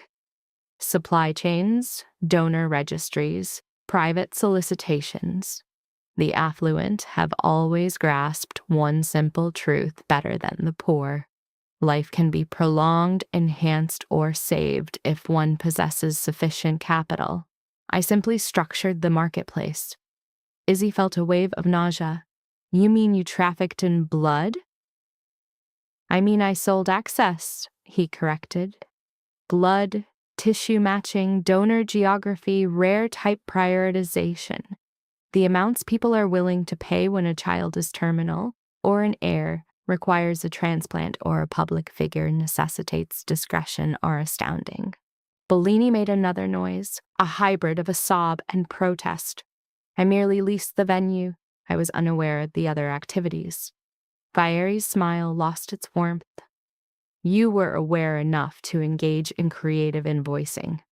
Lorenzo's voice lowered. "You attempted to kill me over invoices." "No," Vieri said softly. "I attempted to kill you because you began inquiring where the sanitized donor list was being maintained." A silence permeated the warehouse. Then Marcia, bruised and trembling in her chair, stated, "It is tonight." All attention shifted. Vieri's expression hardened for the first time. Marcia looked at Lorenzo, not Izzy. The data transfer, the primary one, masks and donors and confidential pledges. Belladonna Hall, midnight. They are leveraging the foundation ball. Izzy's respiration hitched. Belladonna Hall represented Bellini's largest seasonal contract. a private masked fundraising event held annually in a historic palazzo under the pretext of arts preservation and medical charity. Wealthy patrons attended in costume, masks were compulsory, identities were obscured. Shipments arrived all day, their purpose unquestioned. Vieri sighed with an almost theatrical sadness. You see, this is why unresolved variables become so tedious. His hand moved. So did Mateo's. The initial gunshot shattered one of the mirrors. The warehouse erupted into chaos. Mateo discharged his weapon upward toward the catwalk. Lorenzo forced Izzy down behind a garment rack, causing her to land on her knees. In a fluid motion, he turned, drew his own weapon, and fired twice toward the corner where Vieri had been positioned. Marja screamed. Bellini fell prone as the chaos erupted. Glass showered from a second mirror while bullets shredded the privacy screens. A percussive ringing filled Izzy's hearing, obscuring the engagement's details. Lorenzo reacted with primal instinct, crouching to shield her form, his arm anchoring him to a garment rack. Stay down! You are literally on top of a fresh wound. Not the time, Margie cried out again. Izzy registered one gunman neutralized by Mateo, but a second remained active. Bellini was crawling for safety. Vieri had disappeared behind large trunks. We can't leave her, she insisted, an expression of emergent group cohesion. Lorenzo's jaw muscles clenched in response. It was his tone, suggesting a pre-accepted burden that fractured her emotional composure. His concurrence was secondary to the weight in his voice. He discharged his weapon again, then fixed his gaze on her. When I move, you go to Marcia, cut her loose. Mateo covers the upper level. Do not chase anyone. Do not look for heroics. You free her, and you get behind me again, understood? The subject Izzy exhibited a physiological stress response, swallowing before affirming, understood. He initiated action before her fear-induced paralysis could manifest. 2 quick reports followed by an oath from behind the trunks. Mateo's voice was audible from a distance. Lorenzo then created an egress, and Izzy mobilized. Upon reaching Marga, she observed the nurse in a state of silent emotional distress. Izzy retrieved the small paring knife Mateo had deemed insignificant and with trembling hands severed the bindings on Marga's wrists. The rope yielded. Marga's body lost its stability, leaning heavily against her. They have the guest masks, Marga communicated in a low tone. The numbered ones. The donor names are inside the black ledger. Where? Marga attempted a gesture just as a gunshot sounded in close proximity. Lorenzo pivoted, his movement causing the projectile to strike his shoulder rather than his torso. His stumble was subtle but significant. Izzy's response was subconscious. She supported him, one hand on his arm, the other registering the warm, viscous fluid saturating his jacket. His expression became a mask of rage, supplanting any display of pain. Enzo! Mateo's cry from across the room discarded all formality. The subject, now Enzo, glanced at Izzy's pallid face before his attention shifted to the obscured area of Vieri's egress. We're leaving, he declared. The reluctance in his command was palpable, signaling to Izzy a tactical reality more severe than he was willing to vocalize. Their extraction relied more on opportune timing than strategic dominance. Mateo secured their retreat as Izzy assisted Marga. Lorenzo remained ambulatory, though the spreading stain on his shoulder indicated a significant physiological cost. Bellini followed, vocalizing directionless, weeping apologies. His fear response limited his options to following the path Lorenzo's team dictated. Upon reaching the service dock, a vessel was prepared. summoned by Matteo before the firefight had concluded. Aboard the boat, moving towards a new safe house near Dorsaduro, the absence of sound became psychologically oppressive. Margot was huddled under a blanket, her wrists chafed and her face a pallor of shock. Bellini exhibited perseveration, murmuring, "I didn't know. I didn't know." Matteo eventually intervened with a deceptively gentle tone, threatening restraint if the phrase was uttered again. Bellini ceased. Izzy attended to Lorenzo, applying firm pressure to his wound through the jacket he insisted on wearing. The projectile had passed through the upper shoulder, a through-and-through wound, yet the blood loss was a stark visual of human fragility. His features settled into a stoic mask, a common male response to pain in the presence of observers. "Keep pressure," he instructed. "I am." "You're shaking. You've been shot twice in less than 24 hours. Forgive me if my hands are not elegant." Her retort nearly elicited a smile. Almost. Upon arrival at the new location, a smaller, more defensible apartment near the university secured by a locked courtyard, Dr. Reva was already present. The doctor made no inquiry about the new injury compounding the old one. She simply incised his sleeve, treated the shoulder, and issued a clinical ultimatum. Any attempt to depart within the hour would result in chemical sedation and physical restraint. "I believe you," he conceded. "You should," Izzy observed as Marga consumed sweetened tea and Bellini perspired nervously. Matteo methodically examined the contents of the recovered bag, arranging the items with forensic care. A ring of keys, burner phones, delivery receipts, 2 access badges for Belladonna Hall, and a small brass token stamped with the same crowned lion crest. The ledger, however, was absent. Fury had escaped with the primary evidence.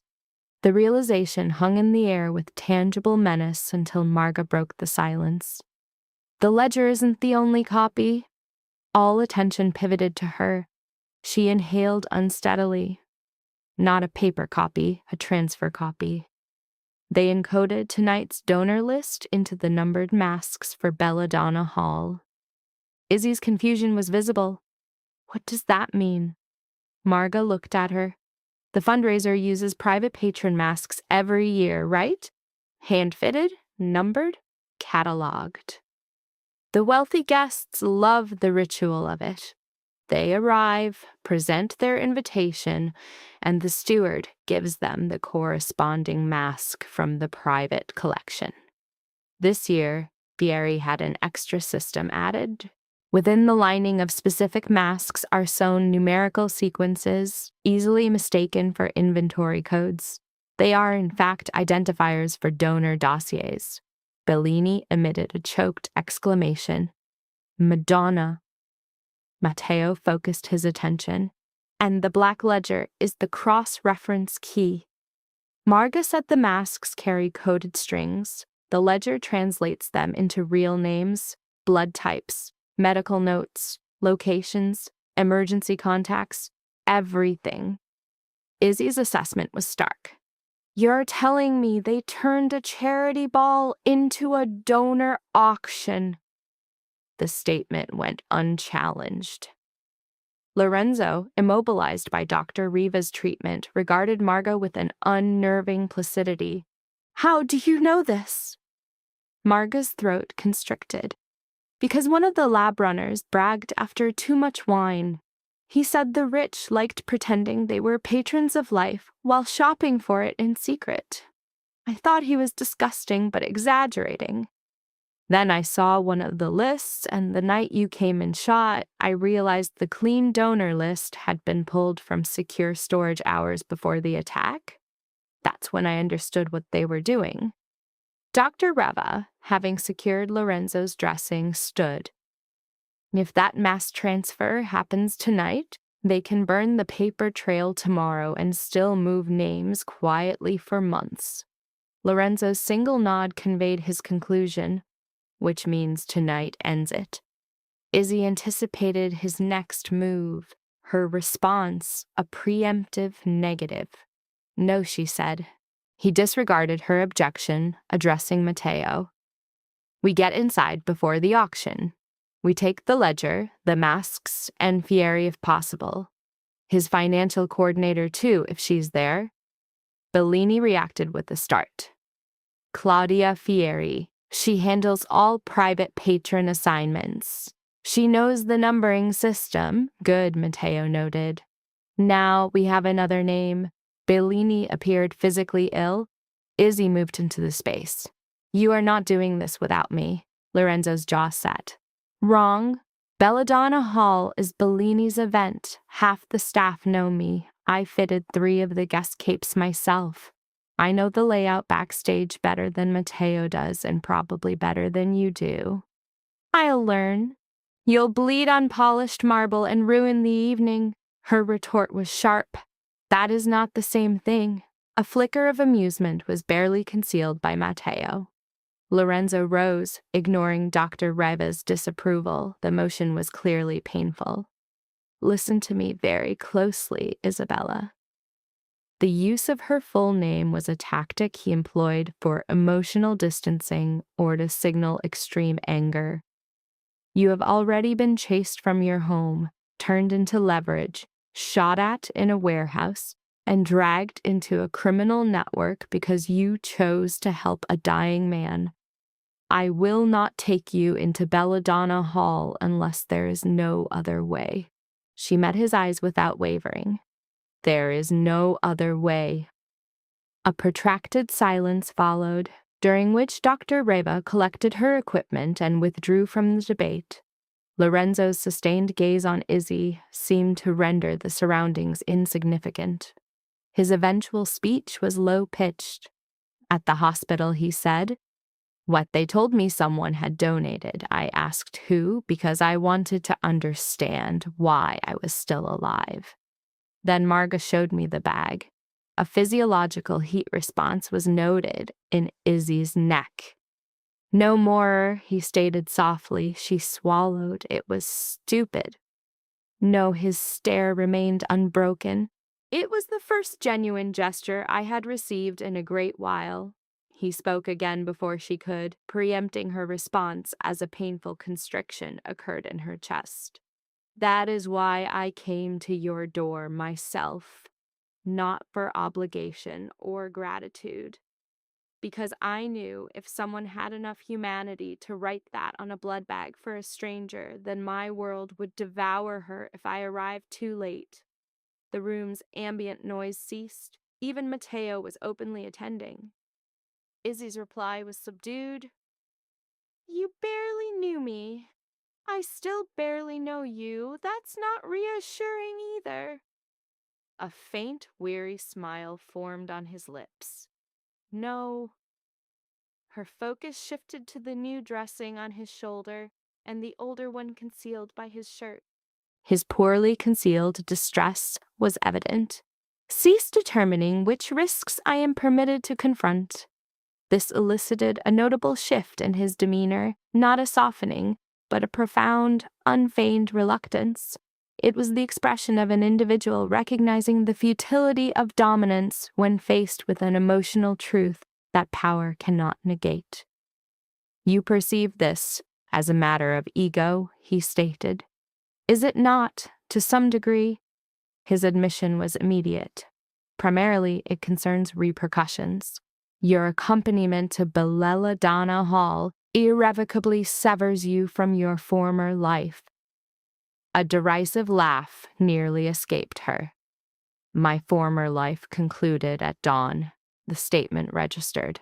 A flicker of raw remorse momentarily rendered his features juvenile, yet paradoxically amplified his perceived menace. Mateo's interjection mercifully redirected the focus to operational details. Time is being squandered.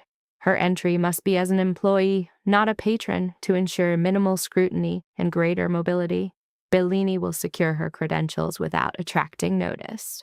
A startled Bellini questioned, Me? Affirmative, Matteo confirmed. Your karmic liability is substantial.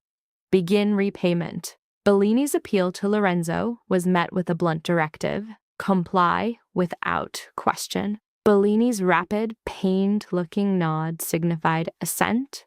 A pragmatic strategy was then rapidly assembled. Bellini would enter officially with 2 aides, Izzy and Matteo disguised in livery. Bellini noted with a slight tremor, subordinates are functionally invisible barring a public blunder. Lorenzo's infiltration was planned for later, masked, exploiting Viri's expectation of his absence or rashness, but never his caution. Margia and Dr. Reva were to remain secured at the apartment. Gio, relocated amidst the preceding turmoil, briefly resisted before conceding his physical limitations precluded his involvement in the operation. In the room Bellini occupied for his own emotional regulation, Izzy prepared. The objective was not adornment to complement a threatening figure, but functional disguise.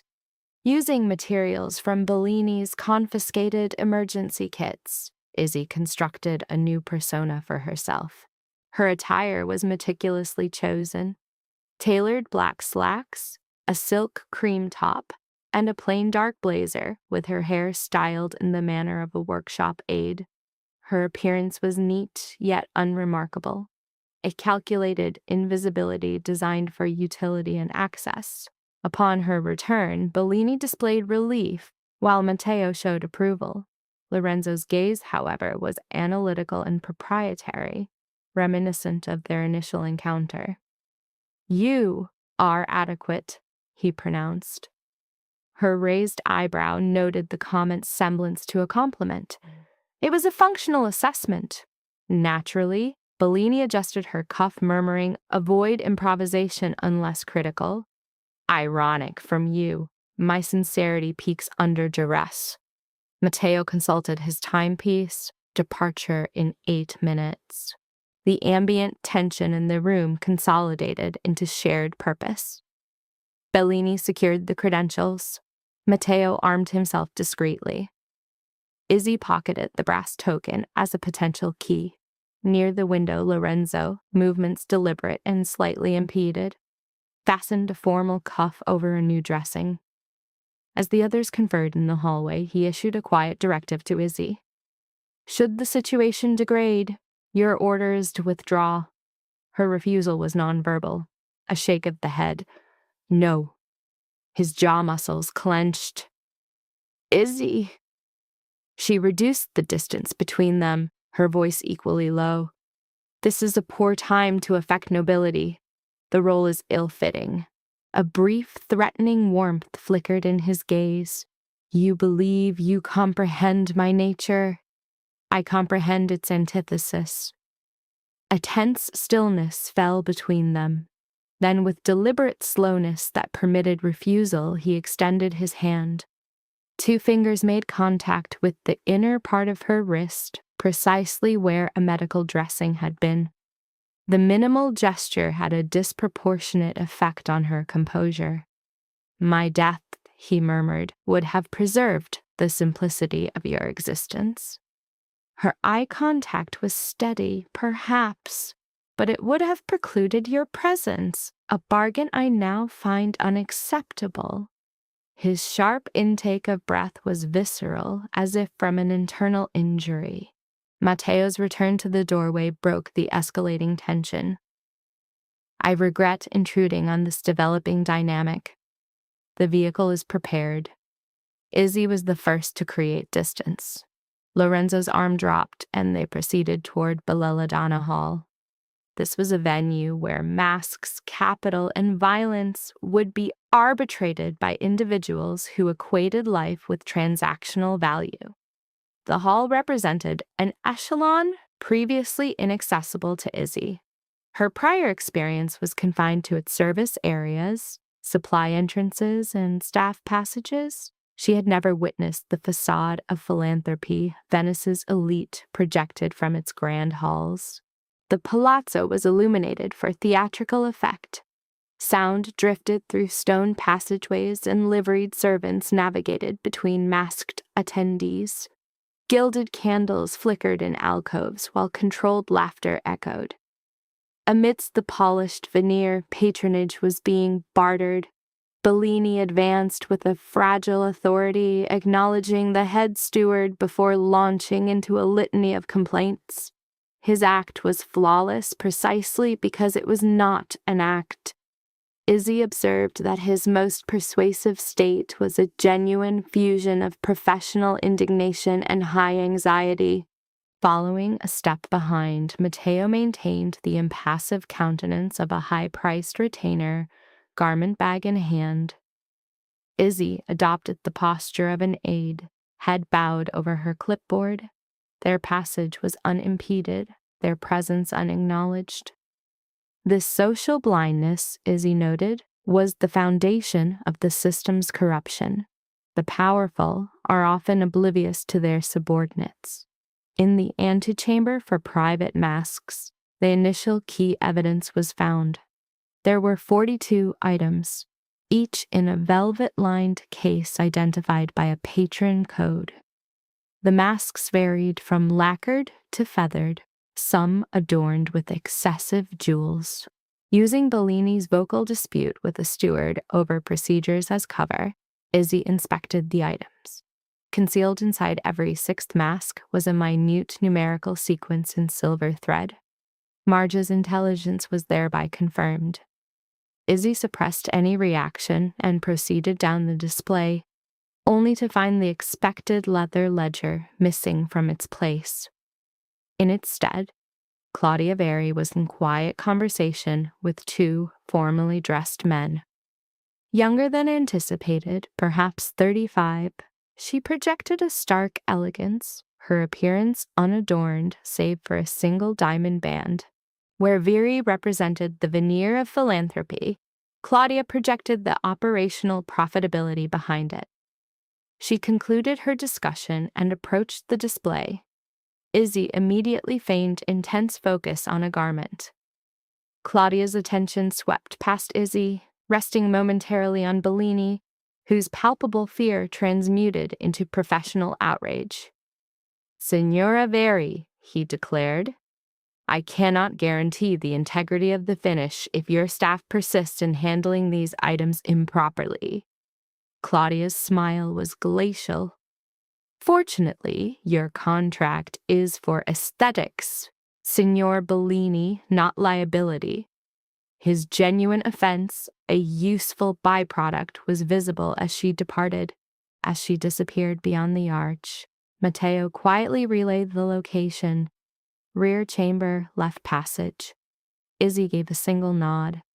Bellini's sustained complaints provided an auditory distraction, allowing Matteo to follow Claudia with the seamless mobility of an invisible subordinate. After a calculated 3-second delay, Izzy took a tray of pins and proceeded after him. The corridor diverted from the main hall to exclusive suites, salons designed for discreet negotiations and insulated privilege. A single guard in formal attire stood before a lacquered door at the corridor's terminus. The guard was not uniformed security, but a more dangerous, inconspicuous type. Matteo approached first, referencing adjustments for patron 27, and gained entry with a cursory inspection. 10 seconds later, Izzy followed, carrying the tray and citing a request from Signora Veri for replacement fasteners. The guard's disinterest was palpable as he admitted her. The room itself was aesthetically pleasing but functionally corrupt. Beneath a painted ceiling, a long table held the missing ledger, 3 open cases, 2 laptops, and a collection of patron dossiers secured with black ribbons. Subject Viri was positioned by the hearth, his face obscured by a formal mask, conversing with Claudia and a gray-haired male identified as a medical foundation director. 2 other masked individuals conducted an examination of a coded mask, lining with a degree of clinical focus that suggested purpose. Subject Izzy experienced a visceral stress response. This was not symbolism, but a commercial transaction. Claudia made visual contact first. "What is that?" Izzy presented the tray. "Replacement hooks, Senora. Requested 10 minutes ago. I came as quickly as permitted." Claudia's scrutiny intensified. "Who dispatched you?" Before a response could be formulated, a new voice interjected. "I did, Lorenzo." He entered from the opposing doorway, attired in a dark coat and a plain black mask, presenting the demeanor of an expected guest for whom capital was no object. His composure, however, was superficial. His motions were calculated, his posture rigid. A fresh dressing under his shirt was concealed, yet Izzy perceived his tension from across the room. Vieri pivoted slowly. "Enzo," he stated with manufactured warmth, "I debated whether you would opt for aggression or prudence. I should have recognized you disguised the former as the latter." Lorenzo methodically removed his gloves. "You monetized hospital malfeasance and donor records." Vieri offered a dismissive gesture. "I engineered access." The city was already a commodity. The foundation director displayed signs of anxiety. Claudia, in contrast, became emotionally frigid. "You were ill-advised to come here injured." Lorenzo's focus remained on Vieri.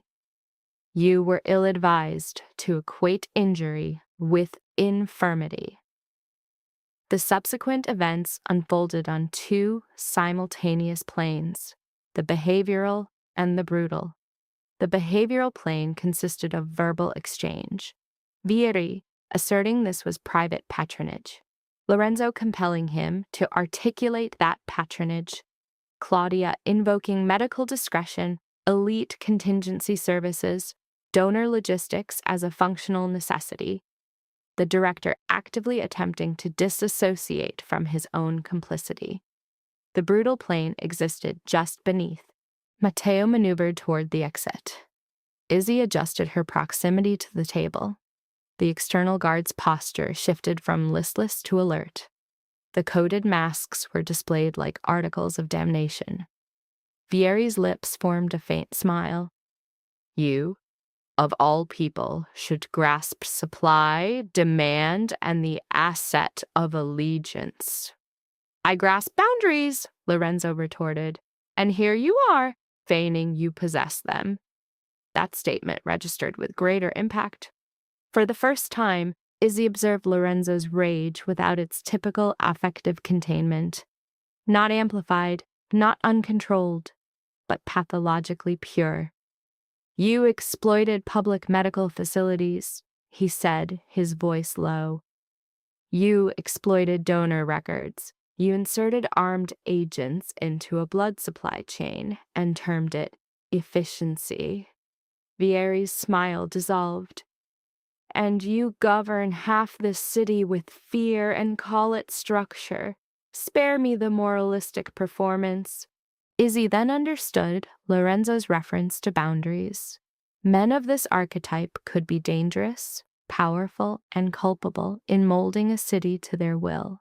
But Vieri had transgressed into a domain Lorenzo held in genuine contempt.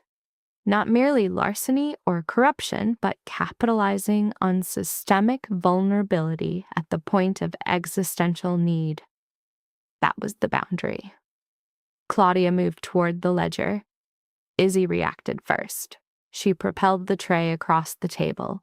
Pins flew, containers fell, and the ledger slid toward the precipice as Matteo launched from the doorway. The chamber abandoned all social pretense. The guard outside entered, weapon drawn. Matteo intercepted him before he crossed the threshold. Claudia grasped for a donor file, securing only paper. The foundation director recoiled, vocalizing profanities. Vieri lunged for the ledger, but Lorenzo was quicker. The men collided with the table, the force toppling a lamp. Izzy seized the ledger. It was dense with names, tabs, and cross-indexed data. A laptop impacted the floor, sliding beneath a chair.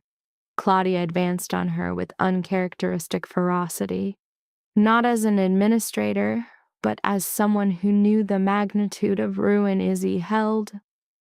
Izzy leveraged her shoulder forward on pure instinct.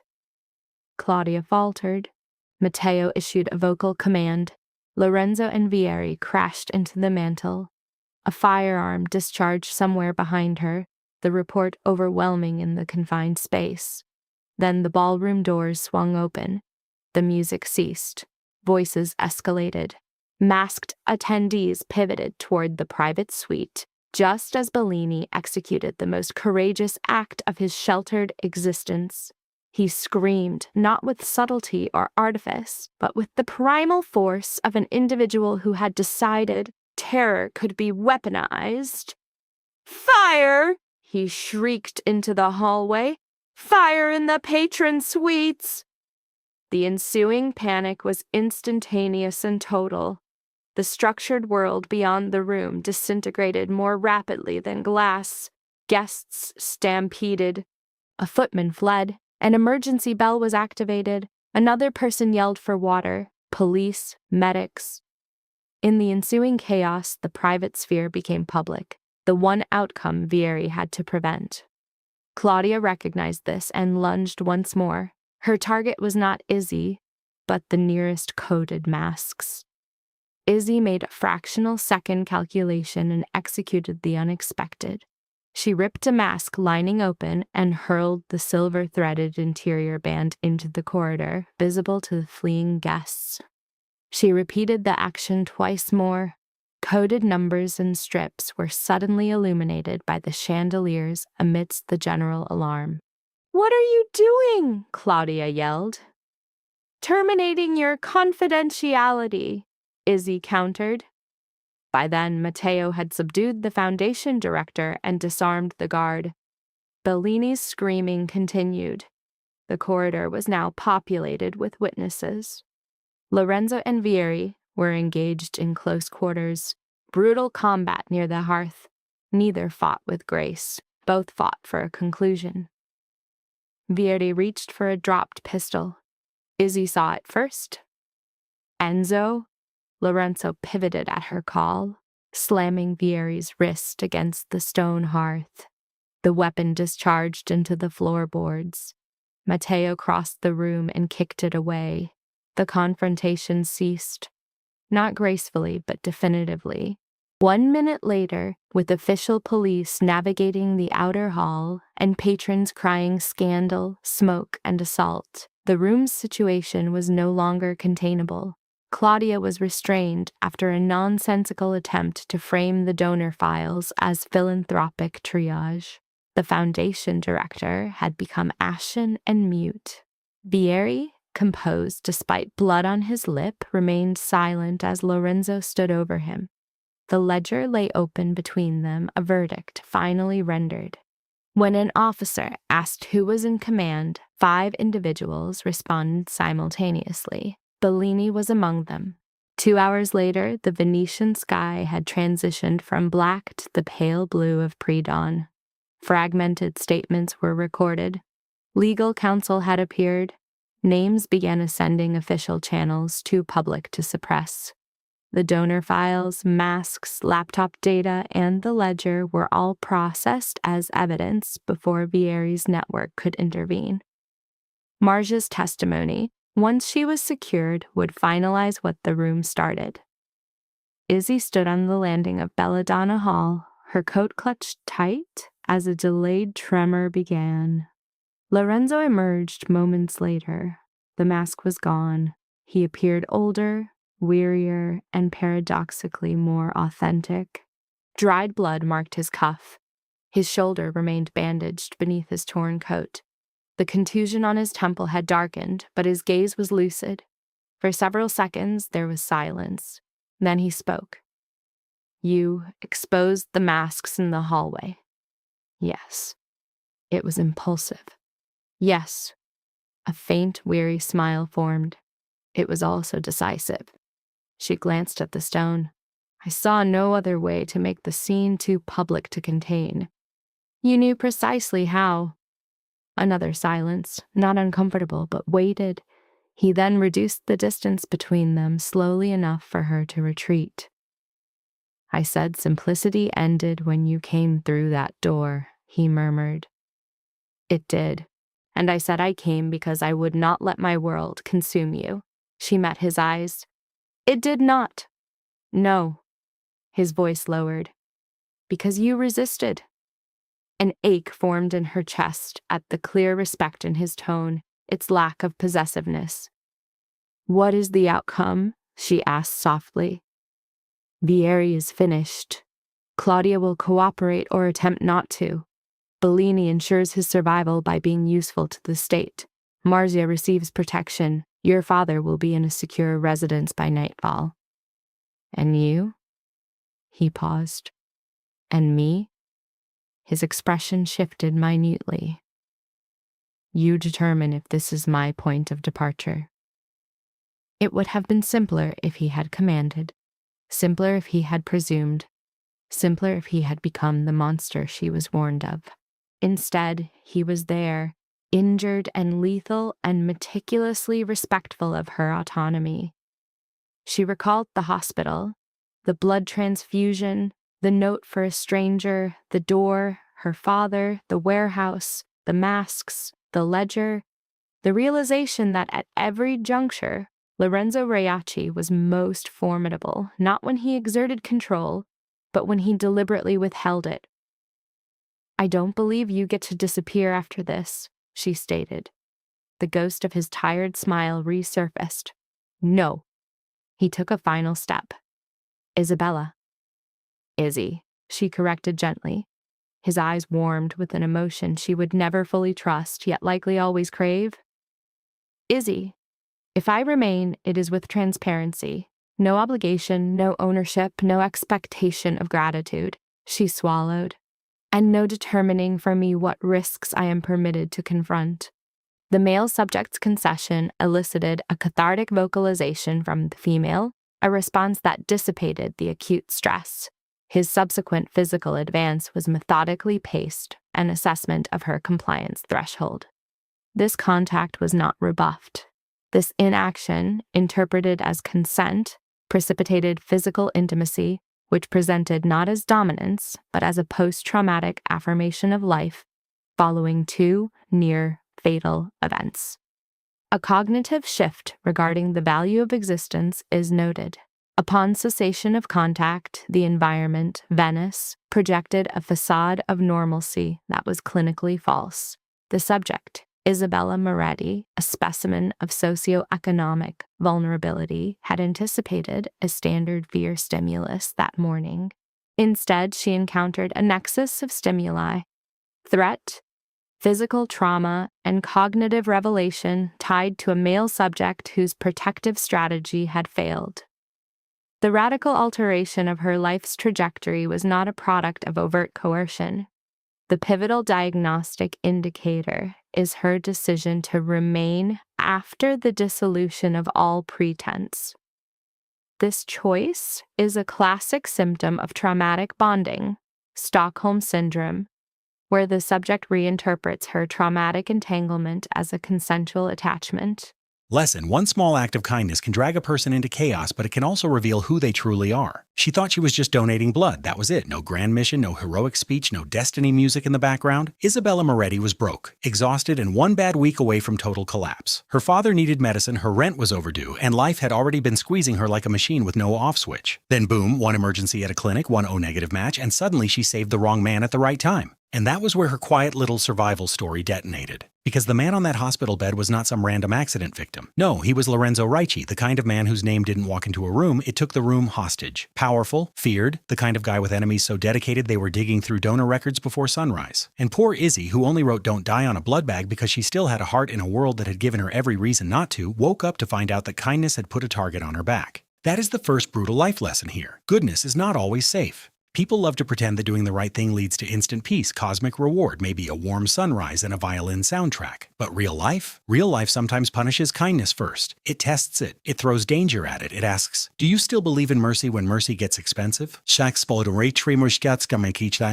And Isabella does. That is what makes her different. She is not fearless, she is terrified. But she keeps moving anyway. That is the twist. Strength is not loud. Strength is not the absence of panic. Strength is a tired girl with sore hands and overdue bills still choosing to act like someone's life matters. Meanwhile, Lorenzo gets his own lesson slapped across the face. He is used to power, used to control, used to solving problems before they breathe. But this time, the one thing that changes everything is not a gun, not money, not fear. It is human decency from someone outside his world. A poor young woman with nothing to gain becomes the reason he survives. That has to wreck a man like him a little, because it proves something his empire cannot buy. The purest loyalty is the kind that was never for sale. And that is why this story hits, not because of the mafia drama, not because of the blood trails and coded masks and all the insane plot twists. It hits because underneath all that madness is one savage truth. The smallest decision can change the entire architecture of a life. She gave blood. He came to her door. The world noticed. Everything burned open. So the lesson is simple but not soft. A person never knows which moment will redefine them. Sometimes it is not the big plan. It is the tiny decision made while tired, broke, and scared. That is the choice that reveals character. And once character is revealed, fate starts moving fast.